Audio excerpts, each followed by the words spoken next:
출장이나 못 가요. 영희는 그 한마디에 손에서 젓가락을 떨어뜨렸습니다. 추석 당일 새벽 혼자서 차례상을 차리던 그녀의 세상이 한순간에 무너져 내렸어요. 며칠 전부터 정성껏 준비한 갈비찜이 부글거리고 정갈하게 빚어둔 송편이 접시 위에서 식어가고 있었지만 이제 그 모든 것이 허무하게만 느껴졌습니다. 바로 그 시각 인천공항 출국장에서는 전혀 다른 장면이 펼쳐지고 있었어요. 민수는 새 캐리어를 끌며 소영, 그리고 소영의 부모와 함께 파리행 게이트로 향하고 있었습니다. 소영 어머니가 여행 가이드북을 펼치며 에펠탑 앞에서 가족사진 꼭 찍자라고 말하는 소리가 들렸고 민수는 억지로 미소를 지어 보였어요.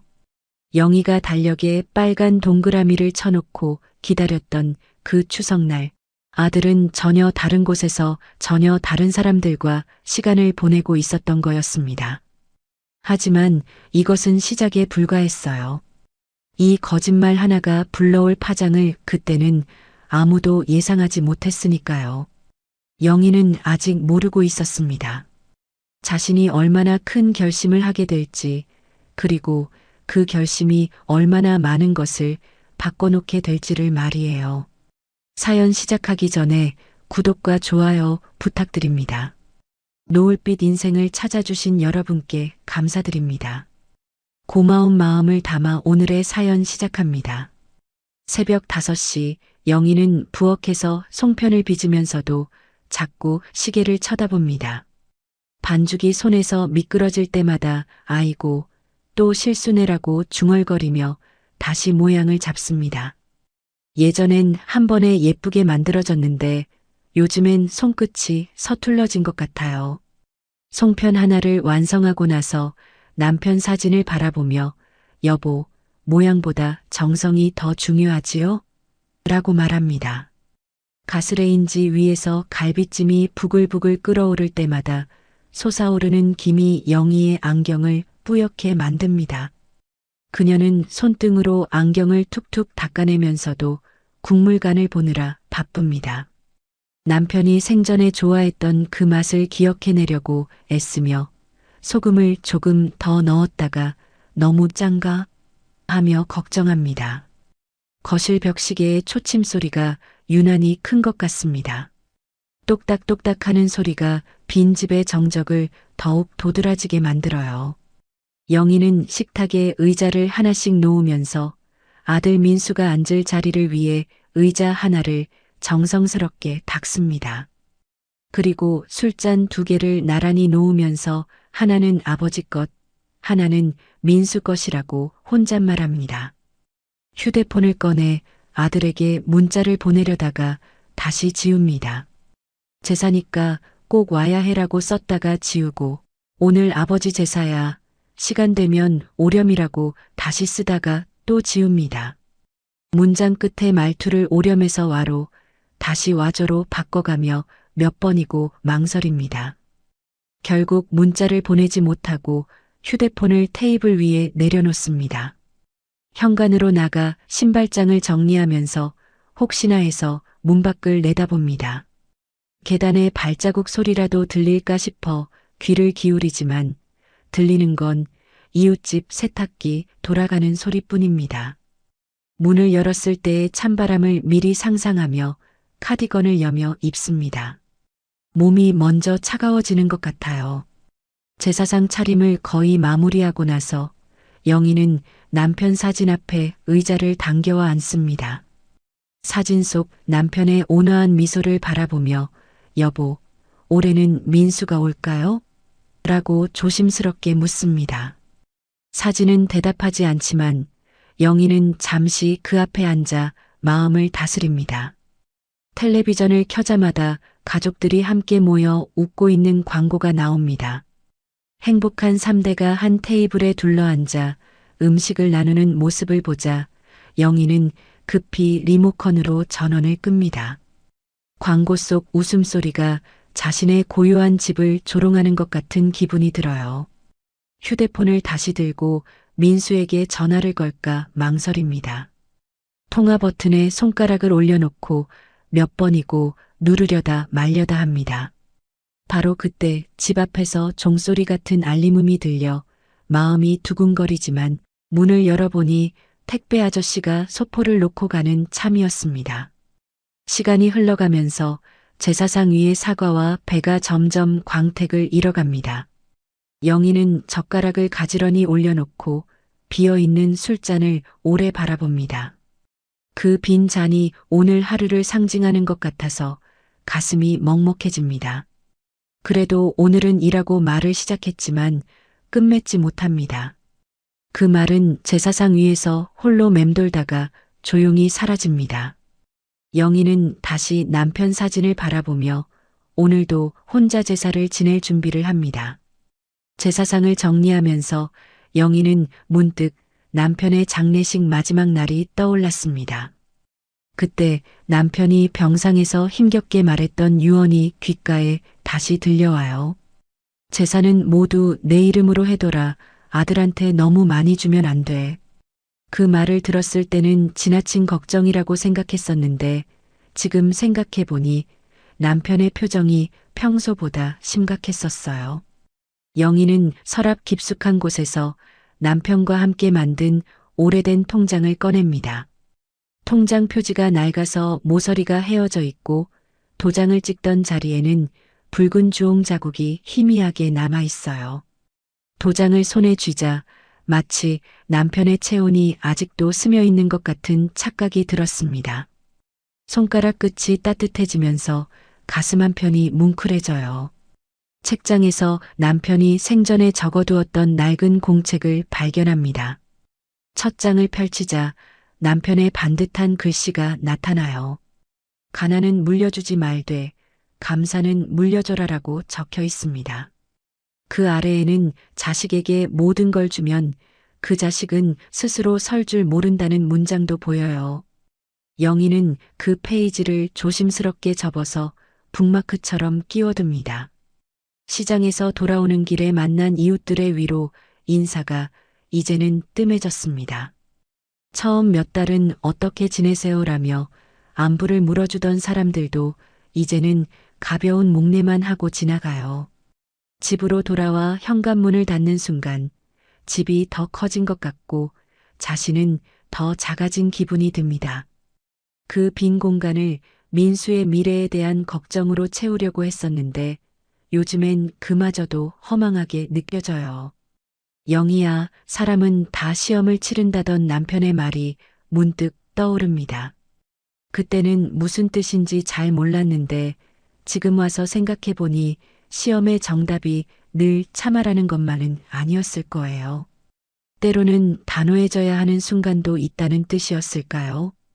영희는 남편 사진을 바라보며 그 의미를 곱씹어 봅니다. 저녁 준비를 하면서 민수가 어릴 때 갑자기 열이 나서 응급실에 데려갔던 일이 떠올랐습니다. 그때 병원비를 마련하려고 남편이 새벽부터 공사판에 나가서 일하고 돌아왔을 때 작업복에 묻은 검정 먼지를 털어내던 모습이 팔토시처럼 선명하게 기억나요. 그 당시 남편의 등이 얼마나 구부정했는지 손등의 상처는 또 얼마나 깊었는지 다 기억납니다. 그때 남편이 피곤한 목소리로 덧붙여 말했던 게 있어요. 아이에게 필요한 건 밥과 사랑만이 아니야. 세상이 어떤 곳인지 경계심도 가르쳐야 해. 영희는 그 말을 들으면서도 우리 민수는 착한 아이니까 괜찮을 거야라고 생각했었어요. 지금 생각해보니 남편이 왜 그런 말을 했는지 조금씩 이해가 갑니다. 내가 너무 곱게 키운 걸까라는 질문이 하루 종일 입술 안쪽에서 맴돕니다. 씹고 또 씹어봐도 명확한 답이 나오지 않아요. 민수에게 세상의 어려움을 미리 알려줬어야 했을까요? 아니면 사랑으로 감싸주는 게 맞았을까요? 영희는 설거지를 하면서도 계속 그 생각에 잠겨 있습니다. 밤이 되어 벽장을 정리하다가 남편의 낡은 점퍼를 발견합니다. 그걸 꺼내 코에 대고 냄새를 맡아보니 기름 냄새와 먼지, 그리고 남편의 땀 냄새가 섞여 있어요. 그 냄새가 현실이 무엇인지를 다시 한번 일깨워 줍니다. 돈을 벌기 위해 얼마나 힘들게 살아야 하는지, 가족을 위해 얼마나 많은 것을 감수해야 하는지 말이에요. 침대에 누워서도 그래도 민수는 착한 애예요라고 중얼거려 봅니다. 하지만 오늘 밤에는 그 말이 이상하게 가벼워 보여요. 착하다는 것만으로는 세상을 살아갈 수 없다는 남편의 목소리가 어둠 속에서 들려오는 것 같습니다. 영희의 생일이 다가왔습니다. 아침부터 미역국을 끓이면서 혼자만의 생일상을 차렸어요. 처음 한 숟가락은 고소한 맛이 났는데 시간이 지날수록 쓴맛이 올라왔습니다. 전화벨이 울리기를 기다렸지만 하루 종일 집안은 조용했어요. 벽시계 소리만 또박또박 영희의 생일을 세고 있었습니다. 오후 4시가 넘어서야 민수에게서 전화가 왔습니다. 엄마, 죄송해요. 장모님이 편찮으셔서 병원에 있어요. 목소리가 조금 급해 보였어요. 영희는 그래, 많이 놀랐겠다. 몸 조심해라라고 대답했지만 손에 들고 있던 숟가락이 그만 멈춰버렸습니다. 생일이라는 말은 끝내 하지 못했어요. 며칠 후 아버지 제사가 다가오자 영희는 미리 준비를 시작했습니다. 하지만 제사 전날 밤 민수의 메시지 상태가 바뀌었어요. 고급 레스토랑에서 찍은 사진이 올라와 있고 캡션에는 가족이 최고지라고 적혀 있었습니다. 영희는 그 사진을 한참 바라보다가 휴대폰을 내려놓았어요. 어느 가족을 말하는 건지는 굳이 묻지 않기로 했습니다. 며느리 소영에게서는 문자가 왔습니다. 어머니, 이번 주에는 일정이 너무 많아서요. 다음에 뵐게요. 짧고 건조한 문장이었어요. 영희는 답장을 보내려다가 그만두고 대신 시장에 나가 제사 준비를 혼자 했습니다. 평소보다 장을 보는 시간이 길어졌어요. 꽃집 앞을 지날 때 잠시 발걸음을 멈췄습니다. 제사상에 올릴 국화 한 다발을 사려고 했는데 왠지 올해는 그 국화가 무겁게 느껴졌어요. 꽃집 아주머니가 어디 쓰실 거예요? 라고 물어도 대답이 쉽게 나오지 않았습니다. 제사상이에요라고 말하는 자신의 목소리가 작게 들렸어요. 길에서 만난 이웃 박 여사는 평소처럼 안부를 물었습니다. 요즘 며느리는 어때요? 자주 와요? 영희는 애써 웃으면서 대답했어요. 며느리는 원래 친정 쪽을 먼저 챙기더라고요. 그렇죠. 요즘 다들 바쁘잖아요. 박 여사는 고개를 끄덕이며 그래도 명절엔 와야 하는데 라고 중얼거렸습니다. 제삿날 아침 영희는 평소보다 일찍 일어나 정성껏 음식을 준비했습니다. 남편이 좋아하던 나물들을 하나씩 무치면서 혹시나 해서 민수와 소영이 올 수도 있다는 생각에 양을 조금 더 늘렸어요. 하지만 10시가 넘어서야 민수에게서 전화가 왔습니다. 수화기 너머로 음악 소리가 희미하게 들렸어요. 엄마, 정말 죄송해요. 오늘 중요한 약속이 있어서요. 민수의 목소리에는 미안함보다는 급함이 더 묻어났습니다. 영희는 그래, 몸 조심해라라고만 말했어요. 더 이상 무엇을 요구할 수 없다는 걸 알았거든요. 전화를 끊고 나니 준비해둔 음식들이 하나씩 식어가는 소리가 들리는 것 같았습니다. 혼자서 제사를 지내면서 영희는 남편과의 추억들을 떠올렸습니다. 예전에는 민수가 어려서 절하는 법을 가르쳐 주느라 웃음이 끊이지 않았었는데 이제는 집안이 찬물에 담근 숟가락처럼 서늘했어요. 제사상에 차려진 음식들만이 영희의 외로움을 지켜보고 있었습니다. 밤이 되어 창문에 비친 자신의 모습을 보니 예전보다 많이 작아진 것 같았습니다. 어깨도 좁아지고 등도 구부정해진 것 같아요. 내가 원하는 건 큰 게 아닌데라는 생각이 가슴속에서 울렸습니다. 그저 가족이 함께 모여 따뜻한 시간을 보내는 것, 그것뿐이었는데 말이에요. 제사를 마치고 정리를 하면서 영희는 남편의 술잔에만 술을 따르고 민수가 앉을 자리에 빈 잔은 그대로 비워두었습니다. 그 빈 잔이 오늘 하루를 상징하는 것 같아서 한참을 바라봤어요. 추석이 일주일 남은 화요일 오후 영희는 장보기 목록을 작성하고 있었습니다. 갈비, 나물, 전 부치는 재료까지 하나씩 적어가며 이번에는 민수 가족이 올 거라는 기대에 부풀어 있었어요. 달력에 빨간색 펜으로 동그라미를 쳐놓은 추석 날짜를 보며 며칠 남았는지 손가락으로 세어봤습니다. 그때 민수에게서 전화가 왔어요. 엄마, 안녕하세요.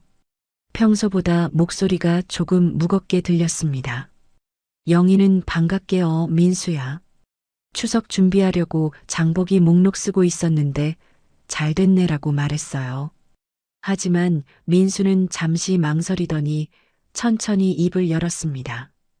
엄마, 이번 연휴 내내 해외 출장이 잡혔어요. 회사에서 갑자기 연락이 와서요. 정말 죄송하지만 추석에 못 갈 것 같아요. 그 말을 듣는 순간 영희의 손에서 펜이 미끄러져 떨어졌습니다.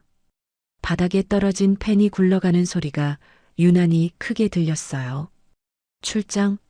영희는 되물었지만 목소리가 떨렸습니다. 민수는 네, 이해해 주세요. 일이 가장 중요하잖아요 라고 대답했어요. 영희는 그럼 일이 가장이지라고 말하면서도 달력 위에 빨간 동그라미를 몇 번이고 바스라뜨리듯 문질렀습니다. 빨간색이 번져서 날짜가 흐려졌어요. 통화를 끊고 나자 영희는 현관에서 혹시나 해서 사둔 손자용 장난감을 다시 보게 되었습니다. 작은 자동차와 블록들이 비닐봉지에 담겨 있었어요. 그걸 신문지로 다시 정성스럽게 싸서 장롱 맨 위에 올려두면서 괜히 샀네라고 중얼거렸습니다. 손자의 웃음소리를 상상했던 자신이 바보 같게 느껴졌어요. 냉장고를 열어보니 이틀 전부터 재워둔 갈비 양념이 보였습니다. 간장과 배, 마늘이 어우러진 달콤한 냄새가 코끝을 자극했어요. 하지만 이제 그 양념된 갈비를 누가 먹을지 막막했습니다. 영희는 그릇 뚜껑을 다시 닫으면서 괜히 했네라고 혼잣말했어요. 저녁 뉴스에서는 추석 연휴 공항의 모습이 나왔습니다. 연휴 공항은 북적이라는 자막이 화면 아래로 지나갔어요. 사람들이 캐리어를 끌고 분주히 움직이는 모습을 보면서 영희는 리모컨을 내려놓고 창가로 갔습니다. 멀리서 들리는 비행기 소리가 유난히 선명하게 들렸어요. 침대맡 서랍에서 성경책을 꺼내 펼쳤습니다. 자주 읽던 페이지가 저절로 열렸는데 집착을 놓으라는 구절이 눈에 들어왔어요. 그 문장을 여러 번 읽어봤지만 마음이 쉽게 놓아지지 않았습니다. 오히려 가슴 한편이 더 답답해졌어요. 앨범을 꺼내서 민수의 어린 시절 사진들을 넘겨봤습니다. 여권 사진으로 찍었던 5살 때의 민수가 보였어요. 작은 얼굴에 귀밑머리가 단정하고 반듯한 이마가 참 예뻤습니다. 그때는 그 작은 이마에 입을 맞춰주며 우리 민수 최고라고 말해주곤 했었어요. 지금 그 아이가 어디서 무엇을 하고 있는지 알 수 없다는 게 서글펐습니다. 밤이 깊어지자 영희는 휴대폰 화면 밝기를 최저로 낮춰서 침대맡에 두었습니다. 혹시나 연락이 올까 봐서였어요. 하지만 밤새 울리는 건 알람 소리뿐이었고 그마저도 평소보다 낯설게 들렸습니다. 다음 날 아침 영희는 추석 제수장을 보면서 받았던 영수증들을 모아 봉투에 넣었습니다. 하나하나 계산해 보니 제법 큰 금액이었어요. 그 숫자들이 자신의 편이 아닌 것처럼 무겁게 느껴졌습니다. 준비한 음식들을 누가 먹을지 모르는 상황에서 그 돈들이 아깝다는 생각이 들었어요. 그날 밤 남편 사진 앞에 앉아 향을 피웠습니다. 여보, 민수가 출장이래요. 그래도 다치지 않게 기도해 주세요라고 말하면서도 가슴 한편에서는 다른 생각이 올라왔어요. 정말 출장일까? 아니면 다른 이유가 있는 걸까? 하지만 그런 의심을 품는 자신이 싫어서 고개를 저었습니다. 새벽에 잠이 깨면 영희는 미끼로 마음먹습니다. 민수가 거짓말할 리 없어. 출장이 맞을 거야. 하지만 점심을 먹을 무렵이면 의심이 고개를 들어요. 저녁이 되면 다시 스스로를 타이릅니다. 나는 어머니니까 아들을 믿어야지. 하루 종일 마음이 시소처럼 오르락 내리락 했어요. 친구 경자에게 명절에 빈집인 사람끼리 점심이나 할까라는 메시지를 써서 보내려다가 다시 지웠습니다. 자신의 처지를 남에게 알리기가 부끄러웠거든요. 대신 혼자서 라면을 끓여 먹으면서도 계속 민수 생각만 했어요. 오후에 무료한 마음에 소영의 메신저를 들여다봤습니다. 최근에 올라온 사진에는 새로 산 가방이 있었어요. 명품인 듯 보이는 그 가방 아래에는 파리에선 발이 아파도 예뻐야지라는 댓글이 달려 있었습니다. 영희는 파리라는 단어에서 눈길이 멈췄어요. 가슴이 쿵 하고 내려앉는 기분이었습니다. 파리 식당 이름이겠지. 요즘 외국 이름 쓰는 식당 많잖아. 영희는 스스로를 달래려 했지만 목소리가 떨렸어요. 그런 합리화를 하는 자신이 민망해서 휴대폰을 덮어버렸습니다. 하지만 파리라는 단어는 머릿속에서 맴돌았어요. 옷장에서 명절에 입으려고 준비해둔 한복을 꺼내 입어봤습니다. 거울 앞에 서서 허리끈을 조이는데 한숨이 절로 나왔어요. 예전보다 살이 빠져서 한복이 헐렁해 보였습니다. 누구 보라고 차려입나라는 생각이 들어 다시 벗어서 옷장에 걸어두었어요. 남편이 살아있을 때 들었던 농담이 떠올랐습니다. 출장은 늘 공항으로 가더라는 말이었어요. 그때는 웃고 넘겼는데 지금 생각해보니 의미심장했습니다. 영희는 그런 생각을 하는 자신을 탓하면서도 마음 한구석의 의심을 지울 수 없었어요. 민수의 방에 들어가서 책상 서랍을 열어봤습니다. 중학생 때 받았던 상장이 그대로 있었어요. 개근상이라고 적힌 글자를 보자 눈시울이 뜨거워졌습니다. 그때는 정말 성실한 아이였는데라고 중얼거리면서 상장을 조심스럽게 다시 넣었어요. 부엌에 앉아서 사과 껍질을 깎기 시작했습니다. 칼날이 사과를 따라 돌면서 긴 껍질이 만들어졌어요. 그 껍질이 끊어지지 않고 길게 이어지는 게 마치 자신의 미련 같아서 일부러 중간에 툭 끊어버렸습니다. 끊어진 껍질을 보니 마음이 조금 시원해졌어요. 저녁을 먹고 나서도 계속 민수 생각이 났습니다. 정말 출장일 수도 있잖아. 요즘 회사 일이 얼마나 바쁜데. 하지만 그 다음 순간에는 그래도 어머니한테 미리 말해줄 수 있었을 텐데라는 생각이 들었어요. 마음이 하루 종일 갈팡질팡했습니다. 잠자리에 들면서 믿자, 그냥 믿자라고 스스로에게 다짐했습니다. 하지만 이불을 덮고 누워서도 잠이 오지 않았어요. 발길질을 한 번 하고 나서 다시 이불을 바로 덮었습니다. 그래도 마음은 편하지 않았어요. 결국 침대에서 일어나 남편 사진 앞에 앉았습니다. 당신이라면 어떻게 했을까요? 라고 조용히 물어봤어요. 사진 속 남편은 여전히 온화한 미소를 짓고 있었지만 대답은 해주지 않았습니다. 영희는 그 앞에서 한참을 앉아 있다가 다시 침실로 돌아갔어요. 새벽이 되어서야 겨우 잠이 들었지만 꿈속에서도 민수가 공항을 걸어가는 모습이 자꾸 나타났습니다. 그 꿈에서 영희는 계속 민수를 따라가려 했지만 발걸음이 따라가지 않았어요.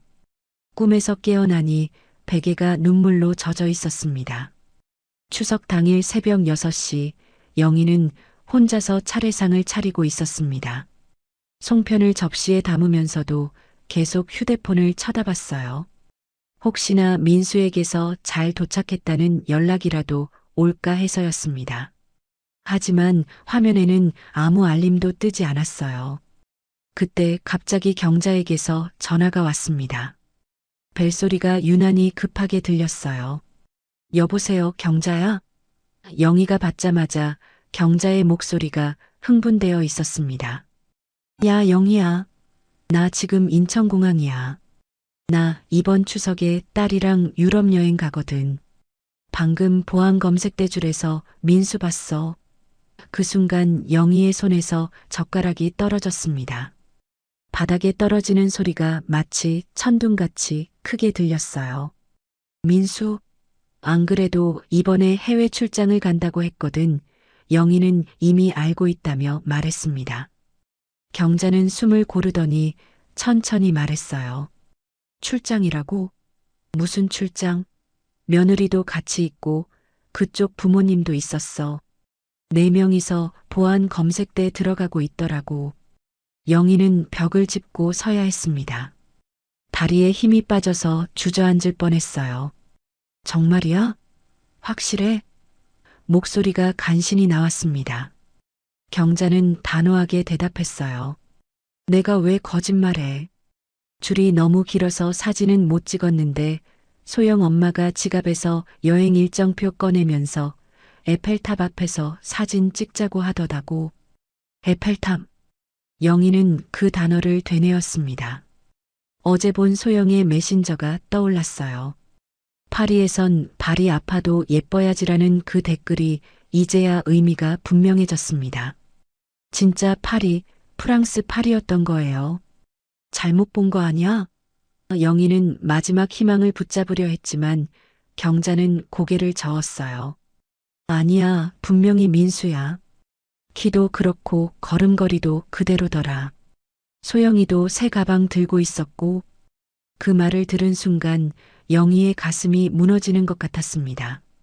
전화를 끊고 나니 집안의 공기가 완전히 바뀐 것 같았어요. 아까까지는 따뜻했던 난방이 이제는 차갑게 느껴졌습니다. 계절이 바뀐 것처럼 모든 게 낯설어 보였어요. 차례상에 정성스럽게 올려둔 음식들이 갑자기 허망해 보였습니다. 창문을 열자 찬바람이 들어왔습니다. 평소에는 들리지 않던 비행기 소리가 유난히 선명하게 들렸어요. 머리 위를 지나가는 비행기를 보며 저 안에 민수가 타고 있나라는 생각이 들었습니다. 파리로 가는 비행기 말이에요. 다시 남편 사진 앞에 섰습니다. 아까까지는 민수가 무사히 출장 다녀오게 해달라고 빌었는데 이제는 할 말이 없었어요. 당신 이걸 보고도 참으라고 하시겠어요? 영희의 목소리가 떨렸습니다. 사진 속 남편은 여전히 온화한 표정이었지만 그 미소가 이제는 다르게 보였어요. 서랍을 열어서 결혼 반지를 꺼냈습니다. 손가락에 끼지는 않고 손바닥에 올려놓고 바라봤어요. 금속의 차가운 느낌이 손바닥의 떨림을 진정시켜 주었습니다. 여보, 이제 어떻게 해야 할까요? 라고 중얼거렸어요. 장롱 깊숙한 곳에서 서류 봉투를 꺼냈습니다. 등기부등본, 임대차 계약서, 신탁계좌 목록이 들어있는 봉투였어요. 남편이 정리해둔 것들이었습니다. 그걸 식탁 위에 펼쳐놓고 하나씩 들여다봤어요. 오늘부터는 이런 계산을 시작해야 할 것 같았습니다. 거짓말을 했구나. 영희는 처음으로 그 말을 소리내어 말했습니다.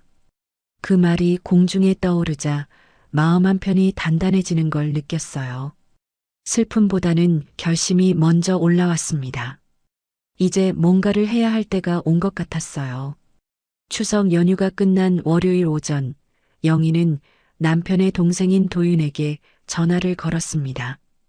변호사인 도윤과는 남편 장례식 이후로 연락을 끊고 지냈는데 이제는 그의 도움이 필요했어요. 도윤 씨, 시간 되면 사무실로 갈 수 있을까요?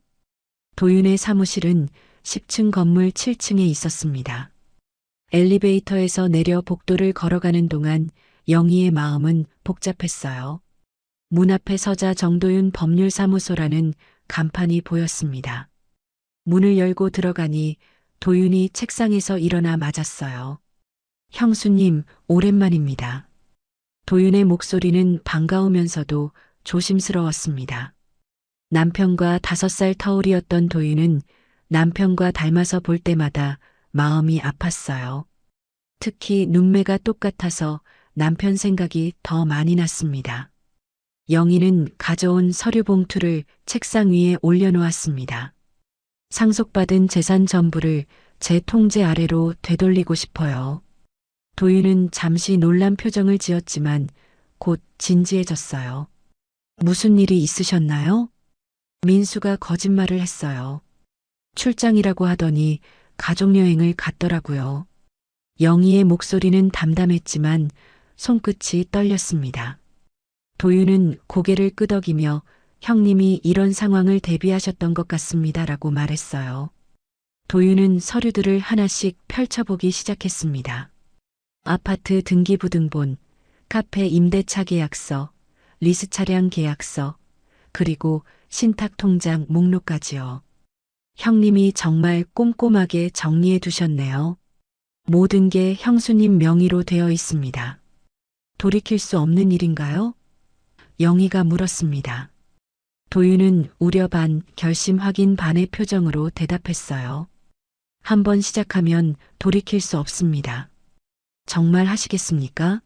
영희는 단호하게 고개를 끄덕였어요. 돌이킬 생각이 없어요. 도윤은 컴퓨터 화면을 켜고 법률 조항들을 확인하기 시작했습니다. 우선 내용 증명부터 보내야겠습니다. 임대차 계약 해지 통보, 부동산 점유 금지 통보 등등이요. 영희는 그 말을 들으며 마음 한편이 무거워졌지만 결심은 흔들리지 않았어요. 형님이 이런 날이 올 걸 아셨던 것 같습니다. 도윤이 서류를 정리하며 말했어요. 제가 형님께 재산 관리에 대해 조언 드릴 때 자식에게 너무 많이 주면 안 된다고 하셨거든요. 그 말을 듣자 남편의 목소리가 들리는 것 같았습니다. 영희는 도장을 꺼내 서류에 찍기 시작했습니다. 주홍색 인주가 흰 종이에 선명하게 찍힐 때마다 무언가가 결정되는 기분이었어요. 손끝은 떨렸지만 마음 깊숙한 곳에서는 이상한 평정이 찾아왔습니다. 이렇게 하시면 민수 씨가 많이 당황할 텐데요. 도윤이 걱정스러운 목소리로 말했어요. 영희는 잠시 망설이다가 대답했습니다. 그래야 정신을 차릴 거예요. 너무 편하게 살았나 봐요. 서류 작업을 마치고 사무실 밖으로 나오니 바깥 풍경이 평온해 보였습니다. 사람들이 일상을 살아가는 모습이 그대로였어요. 하지만 영희의 마음속에서는 전쟁이 시작된 기분이었습니다. 조용하지만 결정적인 전쟁 말이에요. 도윤은 마지막으로 물었습니다. 민수에게 미리 말씀하실 생각은 없으신가요? 영희는 고개를 저었어요. 없어요. 아직은. 그리고 엘리베이터에 올라타며 고마워요. 도윤 씨라고 말했습니다. 엘리베이터 거울에 비친 자신의 얼굴을 봤습니다. 피곤해 보이긴 했지만 오래 묵은 안개가 거친 것처럼 또렷해 보였어요. 이제 시작이었습니다. 영희는 1층으로 내려가며 깊게 숨을 들이마셨어요. 화요일 오전 10시 영희의 휴대폰에 문자 알림이 떴습니다. 등기우편 발송 완료라는 메시지였어요. 영희는 거실을 천천히 걸으며 심호흡을 했습니다. 이제 시작이었어요. 민수가 살고 있는 아파트로 퇴거 내용 증명이 날아간 것입니다. 그 서류에는 등기번호, 수령인 이름, 퇴거 기한이 정확하게 적혀 있었어요. 도윤이 법률 용어로 꼼꼼히 작성한 문서였습니다. 한 글자 한 글자가 망치처럼 규칙적으로 박히는 기분이었어요. 영희는 그 무게를 온몸으로 느꼈습니다. 수요일에는 민수가 운영하던 카페 건물주에게 임대차 계약 만료 안내가 발송되었습니다. 갱신 거절 통보였어요. 그 서류 사이사이에는 남편의 필체로 쓰인 메모들이 보였습니다. 임대료 연체 시 즉시 해지라고 적힌 글씨가 남편의 세심함을 보여주었어요. 목요일 오후 민수에게서 첫 번째 전화가 걸려왔습니다. 휴대폰이 울리는 소리를 듣고도 영희는 받지 않았어요. 대신 도윤에게 전화를 걸어 발송이 잘 되었나요라고 확인했습니다. 도윤의 네, 모든 서류가 정상적으로 발송되었습니다라는 대답을 들으니 마음이 한결 놓였어요. 영희는 의도적으로 평온을 선택했습니다. 시장에 나가서 평소처럼 장을 봤어요. 단골 떡집에서 절편을 사면서 오늘 떡이 참 맛있어 보이네요라고 말했습니다. 떡을 오래 씹으니 단맛이 천천히 올라왔어요. 그 달콤함이 마음을 진정시켜 주었습니다. 저녁에 소영에게서 문자가 왔습니다.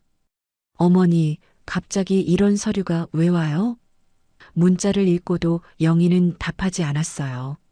대신 베란다에 나가 빨래를 널었습니다. 마른 옷감이 바람에 펄럭이는 모습이 자신의 편 같아서 마음이 편했어요. 금요일에 민수의 두 번째 전화가 왔습니다. 이번에는 벨이 더 길게 울렸어요. 영희는 그 소리를 들으면서도 움직이지 않았습니다. 전화가 끊어지자 집안이 다시 조용해졌어요. 그 정적이 영희에게는 평화로웠습니다. 토요일 오전 도윤이 보낸 사진 메시지가 도착했습니다.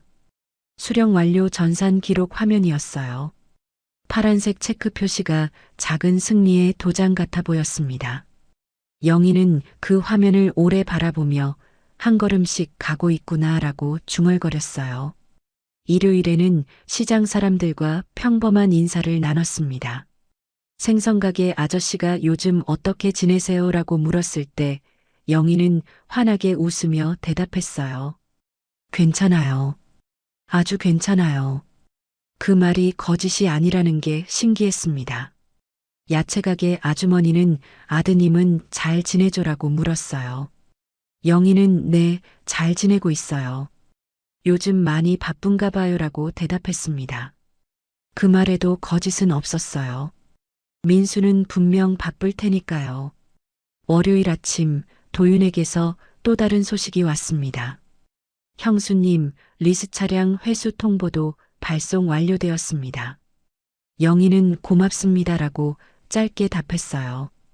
이제 민수가 타고 다니던 차도 돌려줘야 할 것입니다. 그날 밤 남편 사진 앞에 앉아 작은 잔에 술을 따랐습니다. 혼자 한 모금 마시고 나서 여보, 한수 뒀어요. 이제 당신 차례예요라고 말했어요. 사진 속 남편의 미소가 평소보다 든든해 보였습니다. 민수의 세 번째 전화는 화요일 밤에 왔습니다. 이번에도 받지 않았어요. 하지만 영희는 전화벨 소리를 들으며 곧 직접 올 거야라고 생각했습니다. 그때가 되면 진짜 대화를 시작할 수 있을 것 같았어요. 침대에 누워서 천장을 바라보며 영희는 지난 일주일을 되돌아봤습니다. 서류들이 하나씩 발송될 때마다 마음 한편이 무거워지긴 했지만 동시에 뭔가 해결되어 가는 기분도 들었어요. 오랫동안 묵혀두었던 일들이 드디어 움직이기 시작한 것 같았습니다. 수요일 오후 경자에게서 또 다른 소식이 전해졌습니다. 민수 가족이 파리에서 돌아온 후 소영 부모 집에서 저녁 식사 자리가 있었다는 거예요. 영희는 혹시나 해서 작은 녹음기를 경자에게 부탁해뒀는데 그게 큰 도움이 됐습니다. 경자는 조심스럽게 파일을 전달해줬어요. 영희야, 이걸 들으면 마음이 많이 아플 거야. 그래도 알아야 할 것 같아서. 영희는 고개를 끄덕이며 파일을 받았습니다. 집에 와서 혼자 듣기로 했어요. 저녁에 영희는 거실에 앉아 녹음 파일을 재생했습니다. 처음에는 웃음소리와 술잔 부딪히는 소리만 들렸어요. 그러다 소영 아버지의 목소리가 선명하게 들렸습니다. 우리는 솔직히 말하면 내 어머니 재산 보고 딸 준 거야. 그 말을 듣는 순간 영희의 손등에 혈관이 도드라지게 떠올랐습니다. 주먹을 꽉 쥐었다가 펴면서 계속 들었어요. 소영 어머니의 웃음소리가 이어졌습니다. 맞아, 처음부터 그런 거였지. 돈 없으면 뭘 하겠어. 더 충격적인 건 소영의 목소리였습니다. 이제 이혼하자, 민수야. 당신 이제 쓸모 없어졌어. 그 말이 칼날처럼 바람을 가르는 소리 같았어요. 영희는 숨이 막히는 것 같았지만 계속 들었습니다. 민수의 떨리는 목소리가 들렸어요. 장인어른, 한 번만 더 기회를 주세요. 제가 뭐든지 하겠습니다. 그 간청하는 소리가 영희의 귓속에서 점점 멀어져 갔습니다. 아들의 목소리인데도 낯설게 들렸어요. 소영 아버지는 비웃듯이 말했습니다. 기회? 집도 가게도 다 날아갔는데 무슨 기회야? 우리 딸이 고생할 이유가 없지. 그 말 뒤로 소영의 그래. 이제 끝이야라는 목소리가 이어졌어요. 영희는 녹음을 멈추고 한참 동안 가만히 앉아 있었습니다. 가슴이 먼저 울컥했지만 그 다음엔 마음의 밑바닥이 단단하게 굳는 걸 느꼈어요. 이 길이 맞다는 생각이 머릿속에 선명하게 박혔습니다. 도윤에게 전화를 걸어 2차 조치를 확인했습니다. 임대해지 통보는 언제 접수되나요? 도윤의 대답은 간결했어요. 내일부터 집행기한 카운트가 시작됩니다. 영희는 알겠습니다라고 말하며 전화를 끊었어요. 그날 밤 베란다에 나가 도시의 불빛을 바라봤습니다. 수천 개의 전등이 반짝이고 있었지만 그중 어느 것도 자신의 집 어둠을 대신 밝혀주지는 못했어요. 영희는 그 사실이 이상하게 위로가 되었습니다. 남편 사진을 새로 닦아줬습니다. 먼지가 거치니 남편의 눈매가 옛날처럼 근엄해 보였어요. 여보, 들었어요. 저 사람들이 뭐라고 하는지. 영희의 목소리는 떨리지 않았습니다. 이제 확실해졌어요. 다음 날 아침 국을 끓이면서 영희는 생각을 정리했습니다.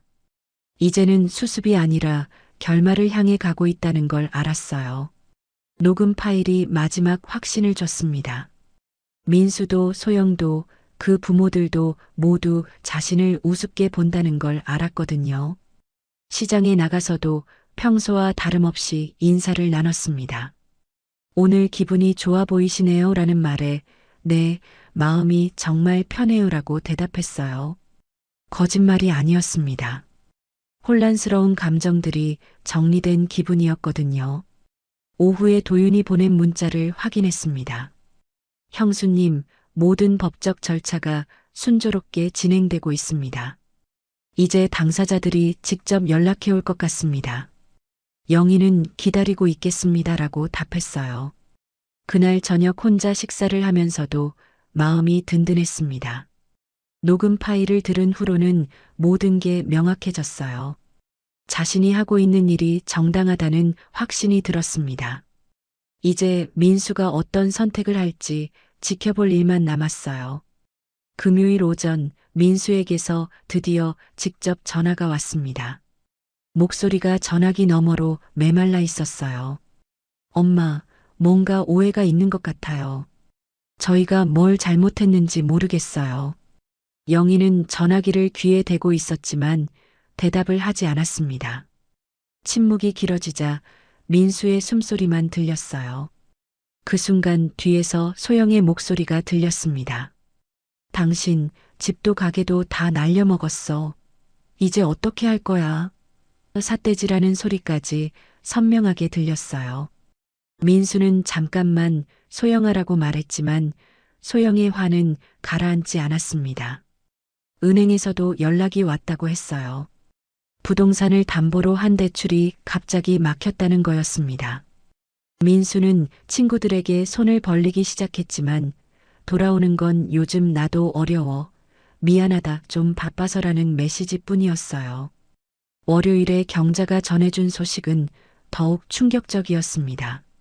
민수가 고시원에 들어갔다는 거예요. 월세도 한 달치만 낼 수 있었다더라. 경자의 목소리에는 걱정이 묻어 있었지만 영희는 의외로 담담했습니다. 영희는 집에 와서 인터넷으로 그 고시원을 검색해 봤습니다. 사진 속 방은 정말 좁았어요. 침대와 책상이 전부인 4평 남짓한 공간이었습니다. 창문도 너무 작아서 바람이 제대로 들어갈 수 있을지 의문스러웠어요. 저녁 무렵 상상이 되었습니다. 고시원 복도에서 컵라면을 먹고 있을 민수의 모습이요. 좁은 책상에 앉아 플라스틱 젓가락으로 면을 들어 올리는 모습을 생각하니 가슴이 아팠습니다. 영희의 손에서 숟가락이 고개를 숙이듯 떨어졌어요. 하지만 영희는 스스로를 다잡았습니다. 연민은 방향을 흔든다고 마음속으로 되뇌었어요. 지금 중요한 건 민수가 현실을 제대로 깨닫는 것이었습니다. 편안함 속에서는 절대 배울 수 없는 것들이 있거든요. 화요일 밤 도윤과 통화했습니다. 형수님, 이제 곧 민수가 직접 찾아올 것 같습니다. 상황이 많이 급해졌거든요. 영희는 그럴 것 같아요라고 대답했어요. 마음 한편으로는 그 순간을 기다리고 있었습니다. 수요일에는 소영 부모에게서도 연락이 왔다고 했어요. 딸을 데리고 가겠다는 내용이었습니다. 소영은 이미 짐을 싸기 시작했고 이혼 서류도 준비하고 있다는 소식이었어요. 겨우 3년의 결혼 생활이 이렇게 끝나가고 있었습니다. 그날 밤 남편 사진 앞에서 절을 했습니다. 이마가 바닥에 차가운 느낌을 오래 기억했어요. 여보, 이제 마지막 단계인 것 같아요. 민수가 진짜 어른이 되는 시간이 올까요? 사진은 대답하지 않았지만 영희는 남편이 곁에 있다는 느낌을 받았습니다. 목요일 아침 우체통을 확인하러 나갔을 때 홍보 전단지 하나가 눈에 띄었습니다. 독립은 어렵지만 가능합니다라는 문구가 적혀 있었어요. 영희는 그 전단지를 찢지 않고 집 안으로 가져왔습니다. 뭔가 의미가 있는 것 같았거든요. 저녁에 혼자 식사를 하면서도 계속 민수 생각이 났습니다. 지금쯤 무엇을 먹고 있을까, 잠은 제대로 자고 있을까 하는 생각들이요. 하지만 동시에 이런 경험이 필요했을 거야라는 생각도 들었어요. 금요일 오후 도윤에게서 마지막 확인 전화가 왔습니다. 형수님, 모든 법적 절차가 완료되었습니다. 이제 민수가 선택할 일만 남았어요. 영희는 알겠습니다. 기다리고 있을게요라고 대답했어요. 그날 밤 잠자리에 들면서 영희는 이상한 평온함을 느꼈습니다. 폭풍 전의 고요함일 수도 있었지만 자신이 해야 할 일을 다 했다는 안도감도 있었어요. 이제 민수가 어떤 사람인지, 진짜 어른으로 설 수 있는지 알 수 있을 것 같았습니다. 토요일 오후 3시 초인종이 급하게 울리기 시작했습니다. 띵동, 띵동, 띵동. 평소와 다른 절박함이 느껴졌어요. 영희는 인터폰 화면을 켰는데 며칠 새 얼굴이 많이 쇠어 보인 민수가 서 있었습니다. 턱수염도 제대로 깎지 못했는지 지저분해 보였어요. 엄마, 문 좀 열어줘요. 민수의 입술이 파리하게 말라 있었습니다. 평소의 당당한 모습은 온데간데 없고 눈가에는 다크서클이 짙게 앉아 있었어요. 영희는 화면 앞에 서 있었지만 손은 문고리에서 멀리 떨어져 있었습니다. 갑자기 민수가 무릎을 꿇더니 이마를 바닥에 박기 시작했습니다. 쿵, 쿵, 쿵. 그 소리가 집 안 깊숙이까지 울려 퍼졌어요. 영희는 가슴이 내려앉는 것 같았지만 발걸음을 옮기지 않았습니다. 엄마, 제발요. 엄마 없으면 저는 아무것도 아니에요.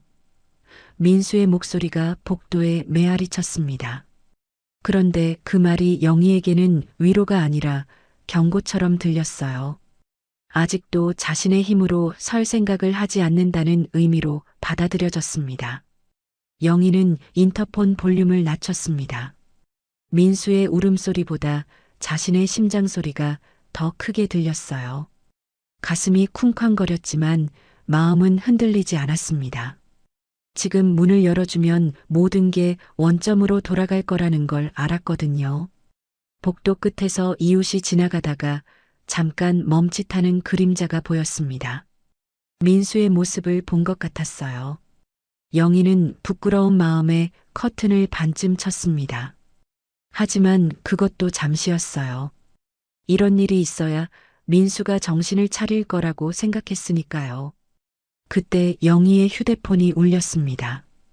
도윤이었어요.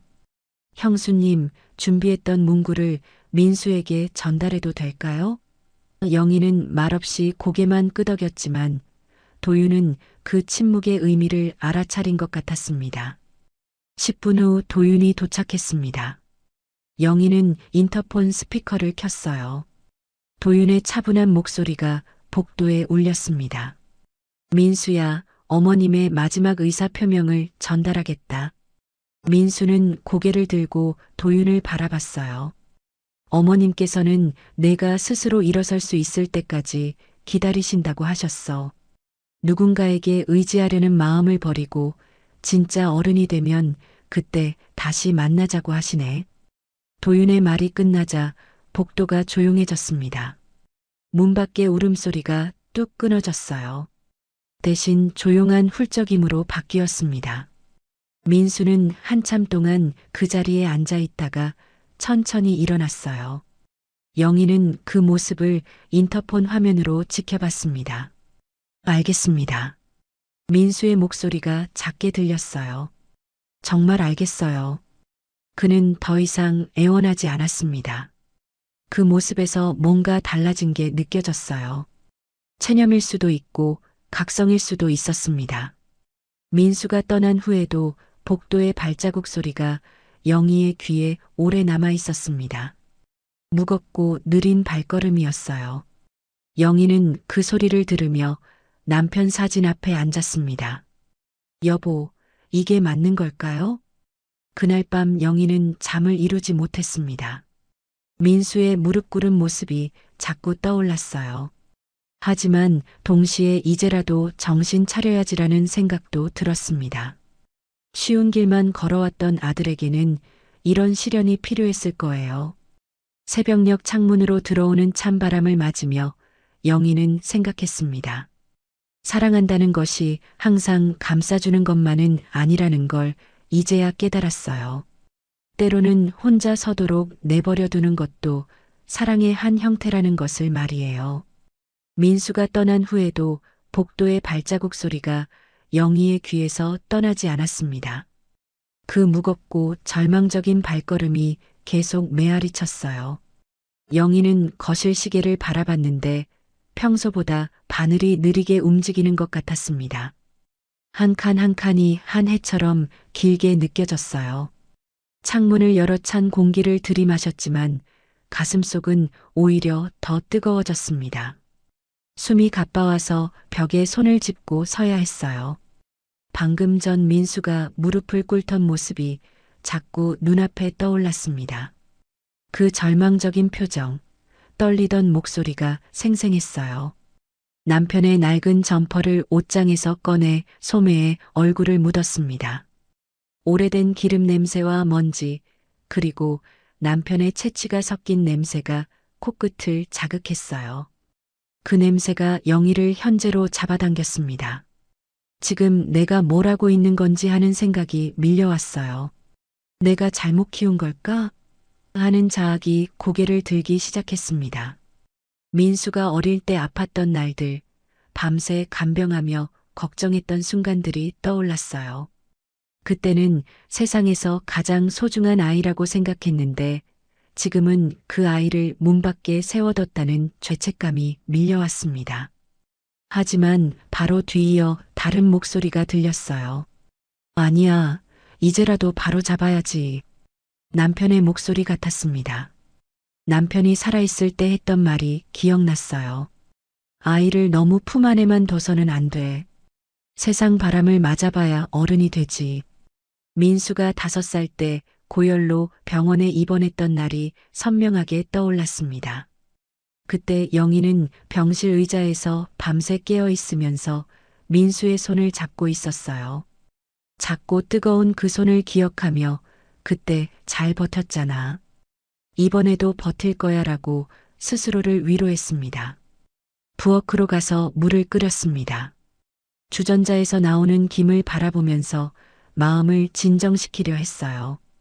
따뜻한 물 한 잔을 천천히 마시니 목구멍의 메마름이 조금씩 가라앉았습니다.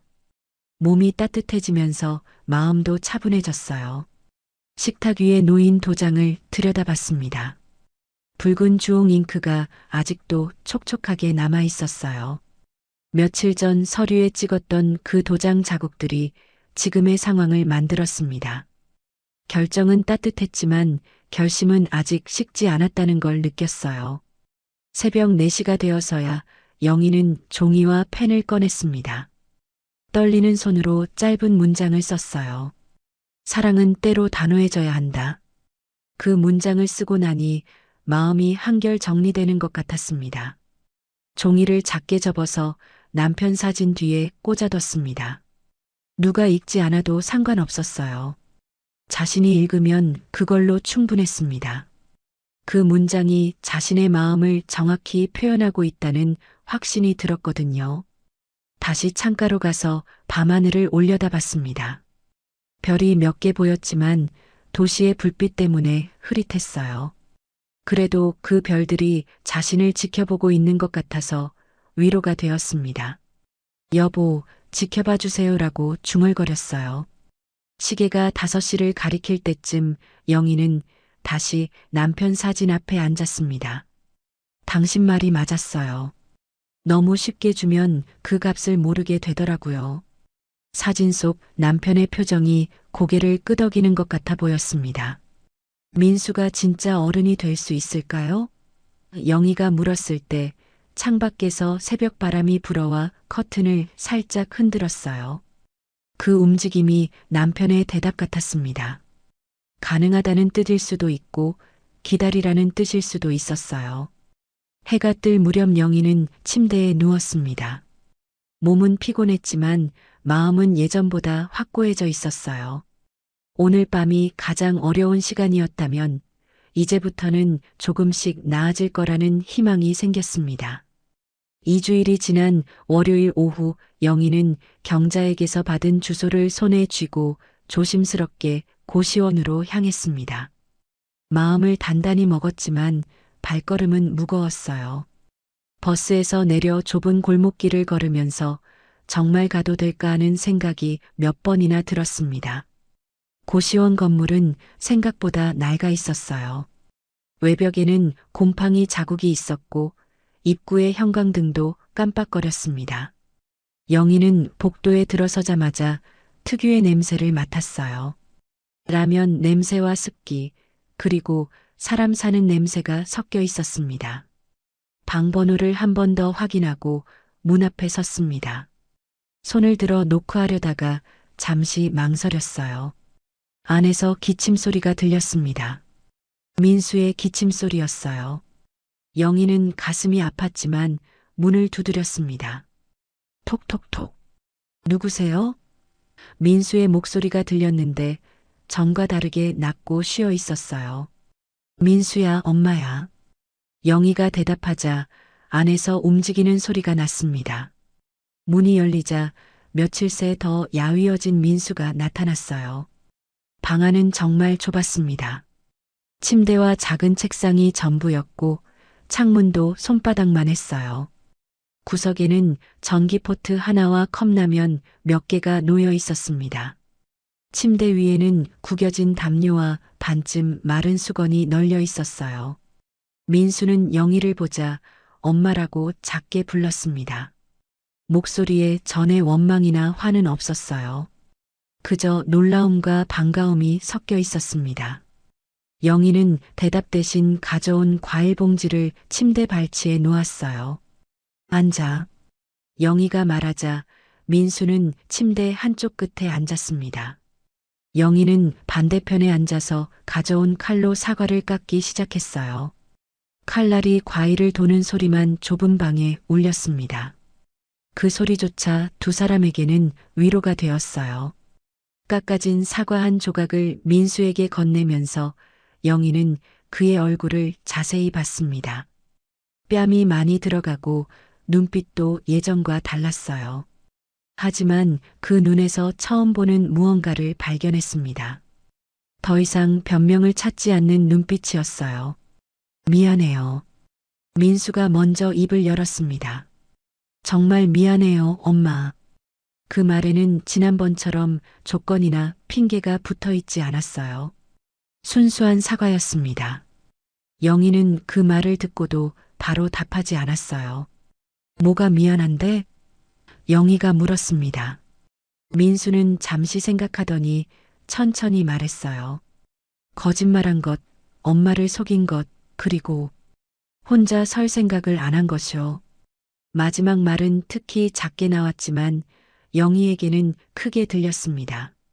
영희는 사과를 한 조각 더 깎아서 자신도 한 입 베어 물었어요. 달콤한 과즙이 입안에 퍼졌습니다. 이제 어떻게 할 거니? 영희의 질문에 민수는 곧바로 대답하지 못했어요. 하지만 그 망설임조차 예전과는 달랐습니다. 혼자서 해볼게요. 민수가 말했습니다. 아르바이트라도 해서 조금씩 갚아나갈게요. 시간이 오래 걸려도 상관없어요.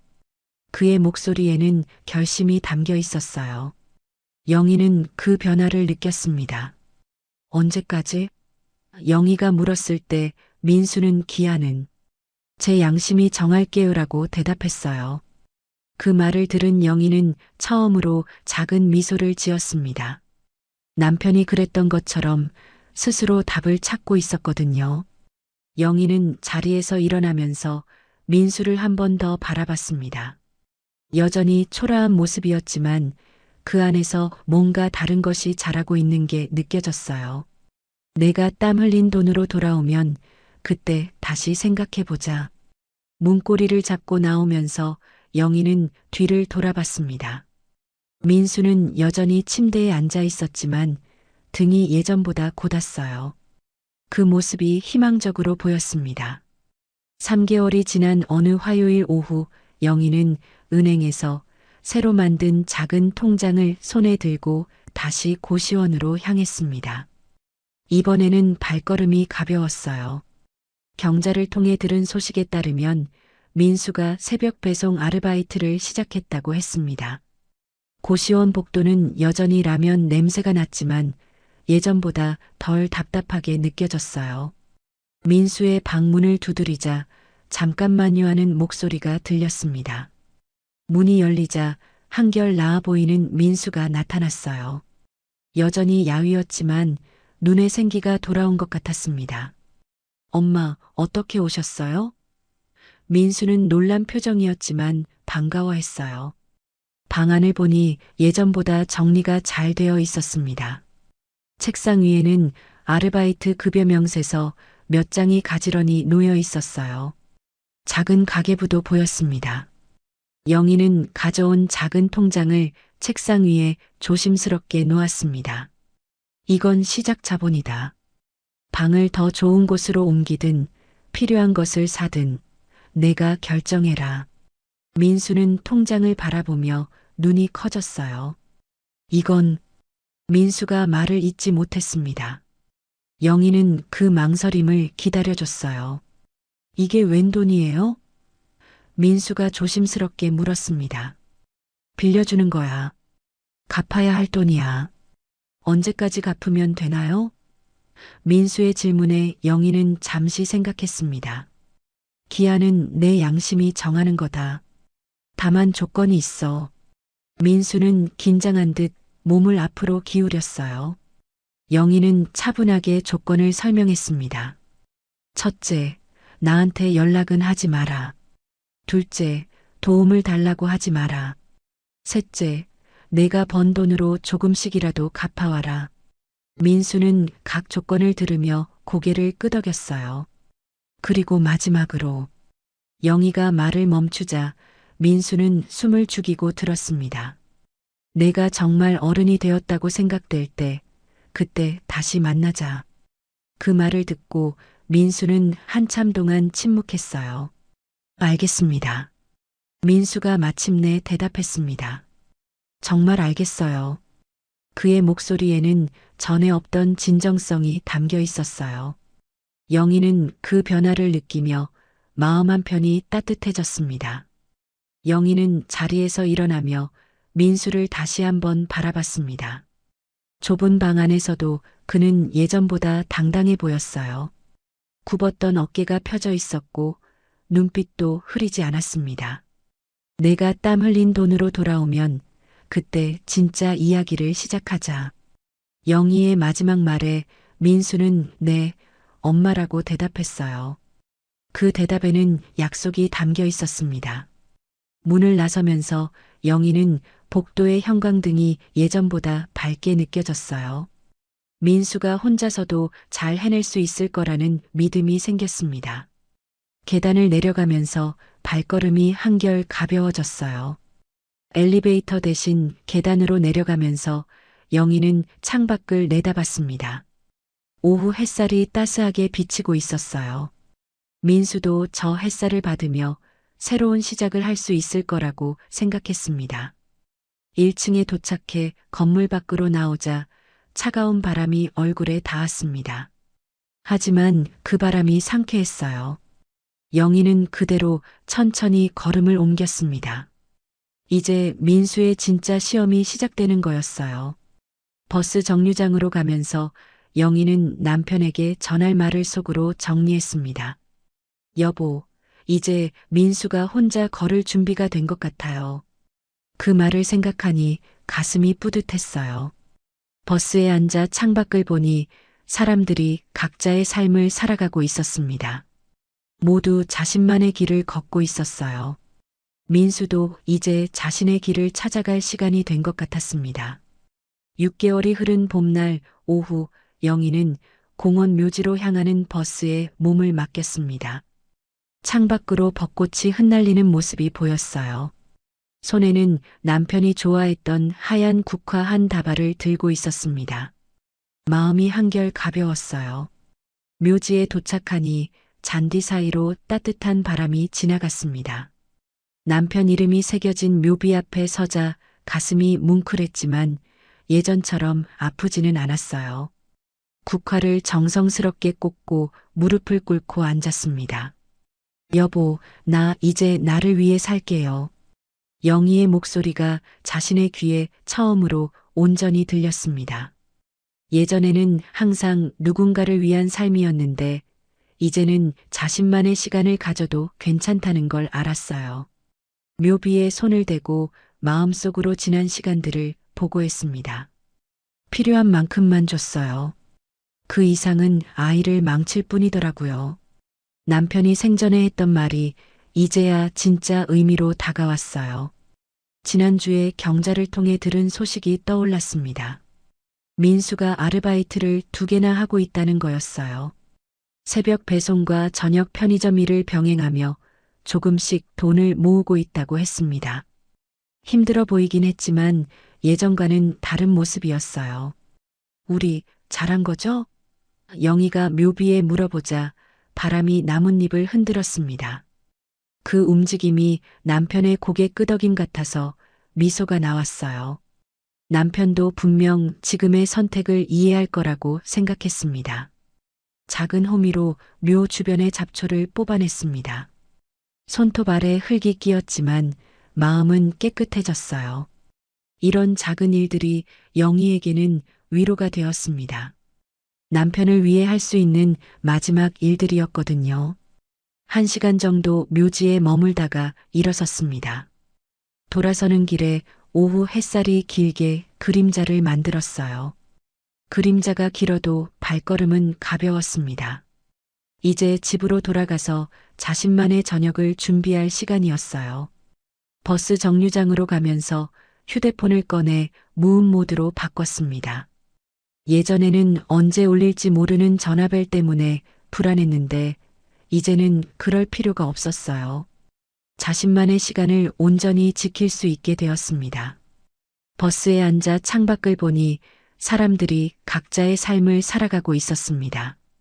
어떤 이는 급하게 걸어가고 어떤 이는 천천히 산책을 하고 있었어요. 영희도 이제 자신만의 속도로 살아갈 수 있을 것 같았습니다. 집에 도착해 문을 열자 고요한 공기가 맞아주었습니다. 예전에는 그 정적이 외로웠는데 이제는 평온함으로 느껴졌어요. 창문을 열어 신선한 공기를 들여보냈습니다. 집안의 분위기가 완전히 바뀐 것 같았어요. 부엌에서 저녁 준비를 시작했습니다. 자신만을 위한 소박한 식사였지만 정성스럽게 준비했어요. 된장찌개 냄새가 집안에 퍼지자 마음이 따뜻해졌습니다. 식탁 위에 제사 때 비워두었던 민수의 자리를 정리했습니다. 이 집은 더 이상 누군가를 기다리는 공간이 아니었어요. 영희 자신이 주인인 온전한 집이 된 것 같았습니다. 거울 앞에서 자신의 모습을 봤습니다. 머리에 흰머리가 늘었지만 표정은 예전보다 밝아 보였어요. 영희야, 수고했다라고 자신의 이름을 불러봤습니다. 그 말이 위로가 되었어요. 차 한 잔을 우려서 거실에 앉았습니다. 남편 사진을 바라보며 조용히 차를 마셨어요. 이제는 슬픔보다 감사함이 더 컸습니다. 남편이 남겨준 지혜 덕분에 올바른 선택을 할 수 있었으니까요. 저녁 뉴스에서 봄꽃 소식이 나왔습니다. 내일은 근처 공원에 산책을 나가보기로 마음먹었어요. 혼자만의 시간을 즐기는 법을 배워가고 있었습니다. 오늘의 이야기 어떠셨나요? 오늘 사연을 듣고 하고 싶으신 말씀이 있으시면 여러분의 생각을 댓글로 편하게 나눠주세요. 이 아름답고 따뜻한 이야기가 널리 알려질 수 있도록 공유해 주신다면 여러분의 일상에도 기분 좋은 행운이 찾아올 거예요. 오늘도 들어주셔서 감사합니다. 노을빛 인생이었습니다.